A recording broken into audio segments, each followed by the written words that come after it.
अस्सलाम वालेकुम दोस्तों। वर्ल्ड वॉर टू इंसानों के इतिहास का सबसे होनहार वॉर रहा है। इस वॉर में कई बड़े बड़े शहर तहस नहस हो चुके हैं, जैसे कि हैम्बर्ग, लंदन और यही और आजकल की तकरीबन सारी ही जियो पोलिटिकल इंटरनेशनल रिलेशंस को ट्रेस किया जा सकता है इस एक वॉर से। आपने वर्ल्ड वॉर टू की छोटी मोटी कहानियाँ तो सुनी होंगी, लेकिन इस वीडियो में मैं आपको पूरी स्टोरी बताऊंगा। तो ये है वर्ल्ड वॉर टू की पूरी कहानी की शुरुआत करते हैं साल 1919 से, जिसमें वर्ल्ड वॉर वन ख़त्म हुआ था और एक इम्पोर्टेंट ट्रीटी साइन की गई थी, जिसको ट्रीटी ऑफ वर्साई भी कहा जाता है। इसमें एक ज़रूरी आर्टिकल था, आर्टिकल 231, जिसमें लिखा गया था कि जिन भी दो देशों में वर्ल्ड वॉर वन हुआ है उसके जितनी भी नुकसान है उसका जिम्मेदार सिर्फ जर्मनी रहेगा। दरअसल ये कहना चाहते थे कि वर्ल्ड वॉर टू की सारे नुकसानों की पेमेंट सिर्फ जर्मनी ही करेगी। ब्रिटेन और फ्रांस ये चाहती थी कि जर्मनी एक बड़ा कॉस्ट पे करे इस वॉर को हारने की। ये रहा कि ट्रीटी ऑफ वर्साई के मुताबिक जर्मनी को 30 मिलियन रुपए पे करने होंगे इन देशों को। आज के करेंसी के मुताबिक ये 30 मिलियन रुपए 270 मिलियन रुपए के बराबर हैं। अब आप सोचोगे कि ये इतना सारे पैसे आते किधर से हैं? ऑब्वियसली उनके कंट्री से, उनके कंट्री के आवाम से। अब आप यकीन नहीं करोगे कि ये इतना सारा पैसा है कि जर्मनी ने इसकी लास्ट पेमेंट साल 2010 में की थी। तकरीबन 100 साल लगे थे ये पेमेंट पूरी करने के लिए।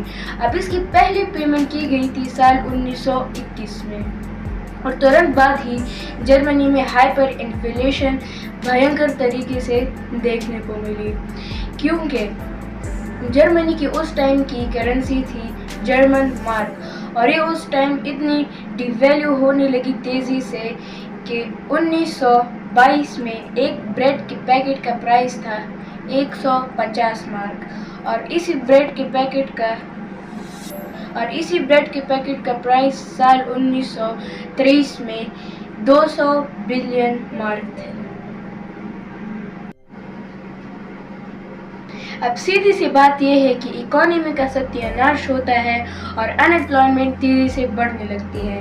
अब ऐसे हालातों में हमारी कहानी में एंट्री होती है एडोल्फ हिटलर की। ये अपने भाषणों से लोगों को बेवकूफ़ बनाना बहुत अच्छी तरह जानता था। अब साल 1923 में हिटलर की नाजी पार्टी जर्मन सरकार को ओवरथ्रो करने की कोशिश करता है एक कूप से।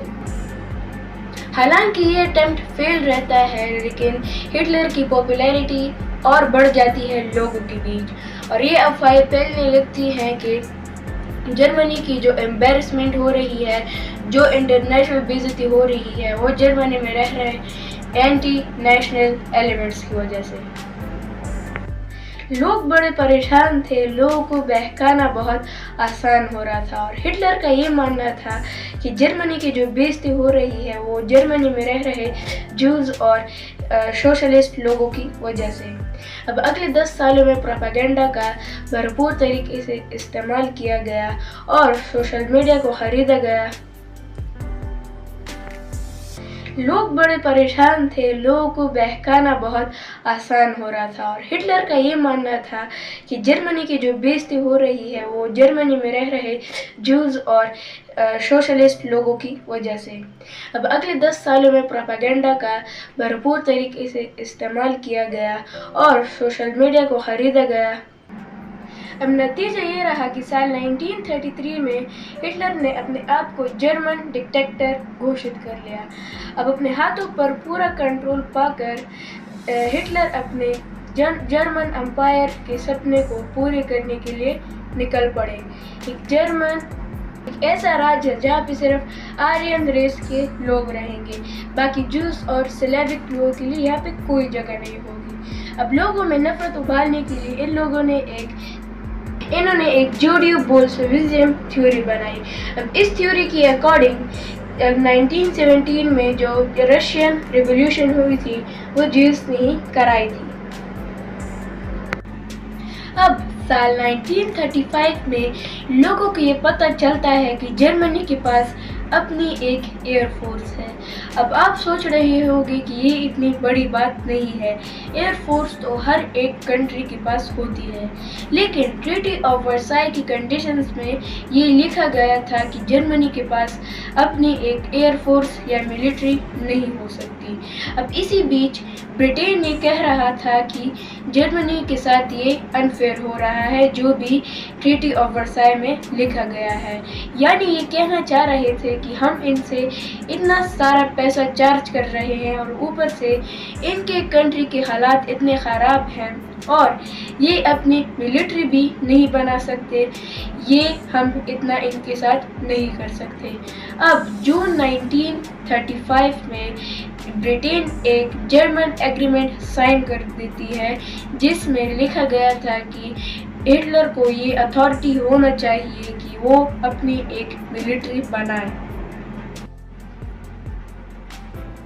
अब जर्मनी के बढ़ते हुए मिलिट्रीकेशन को देख के फ्रांस चौकन्ने हो जाता है। फ्रांस अपने ईस्टर्न बॉर्डर पर 450 किलोमीटर लंबी फोर्टिफिकेशन लगा देती है जिसे नाम दिया जाता है द मैग्नेट लाइन।